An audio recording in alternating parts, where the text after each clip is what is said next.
Assalamualaikum warahmatullahi wabarakatuh. Perkenalkan, nama saya Riesya Ralasari dengan NPM 2214201132.P. Di sini saya akan mempresentasikan masalah dengan judul Theory of Comfort atau teori keperawatan menurut Katharine Kolkaba. Selanjutnya, biografi Katharine Kolkaba.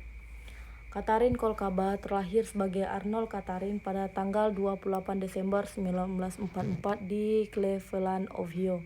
Beliau adalah pendiri program perawat lokal paroki dan sebagai anggota Asosiasi Perawat Amerika. Saat ini sebagai asosiasi profesor di University of Akron College of Nursing.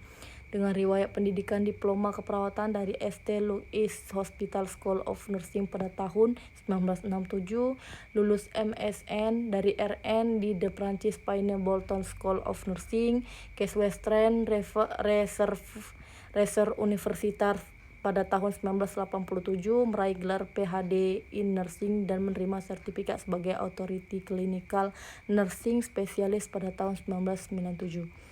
Spesialis dalam bidang gerontologi, perawatan paliatif, dan intervensi jangka panjang, studio comfort, pengembangan instrumen, teori keperawatan, penelitian keperawatan. Selanjutnya, Kolkaba mengembangkan teori kenyamanan melalui 3 jenis pemikiran. Yang pertama induksi, yang kedua deduksi, yang ketiga retroduksi. Di mana induksi merupakan di mana perawat dengan sungguh-sungguh melakukan praktek, menerapkan keperawatan sebagai disiplin sehingga mereka menjadi terbiasa dengan konsep implisit dan eksplisit, terminologi, dalil, dan asumsi pendukung praktek mereka. Yang kedua, deduksi. Deduksi adalah suatu format dari pemikiran logis di mana kegiatan spesifik berasal dari prinsip atau pendapat yang lebih umum. Prosesnya dari yang umum ke yang spesifik. Yang selanjutnya, retroduksi. Retroduksi adalah suatu format pemikiran untuk memulai ide, bermanfaat untuk memilih suatu fenomena yang dapat dikembangkan lebih lanjut dan diuji. Selanjutnya, konsep utama teori comfort dari Kolkaba, healthcareness. Kolkaba mendefinisikan sebagai kebutuhan pelayanan kesehatan sebagai suatu kebutuhan akan kenyamanan yang dihasilkan dari situasi pelayanan kesehatan yang stressful yang tidak dapat dipenuhi oleh penerima support system tradisional. Yang kedua, comfort, yang diartikan sebagai suatu keadaan yang dialami oleh penerima yang dapat didefinisikan sebagai suatu pengalaman yang immediate yang menjadi sebuah kekuatan melalui kebutuhan akan keringanan, ketenangan, dan transcendence yang dapat terpenuhi dalam 4 konteks pengalaman yang meliputi aspek fisik, psikospiritual, sosial. Yang selanjutnya, konformeasur, tindakan kenyamanan yang diartikan sebagai suatu intervensi keperawatan yang didesain untuk memenuhi kebutuhan kenyamanan yang spesifik dibutuhkan oleh penerima jasa, seperti fisiologi, sosial, finansial, psikologi, spiritual, lingkungan, dan intervensi fisik.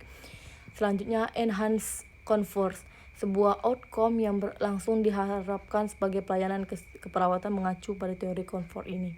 Yang selanjutnya, intervening variable, didefinisikan sebagai variabel yang tidak dapat dimodifikasi oleh perawat.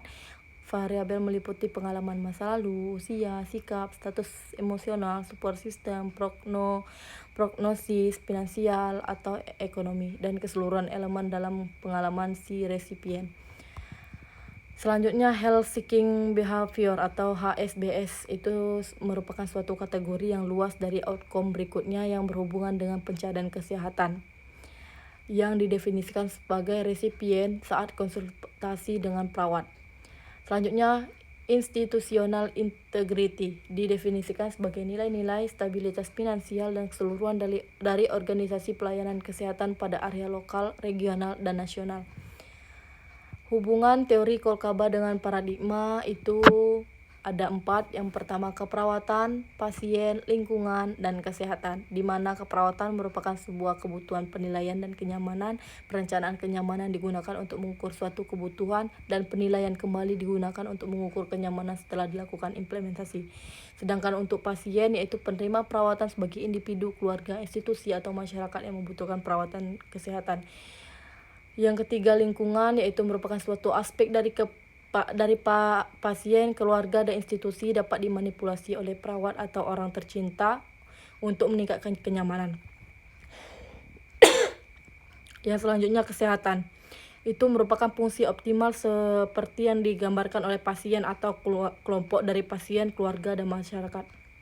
Kelebihan dan kekurangan teori kenyamanan Kolkaba. Kelebihan teori kenyamanan Kolkaba yaitu teori komfort banyak diadopsi oleh para praktisi sebagai praktisi keperawatan, misalnya pada nurse midwife yang menggunakan teori Kolkaba sebagai kerangka acuan dalam melakukan studi.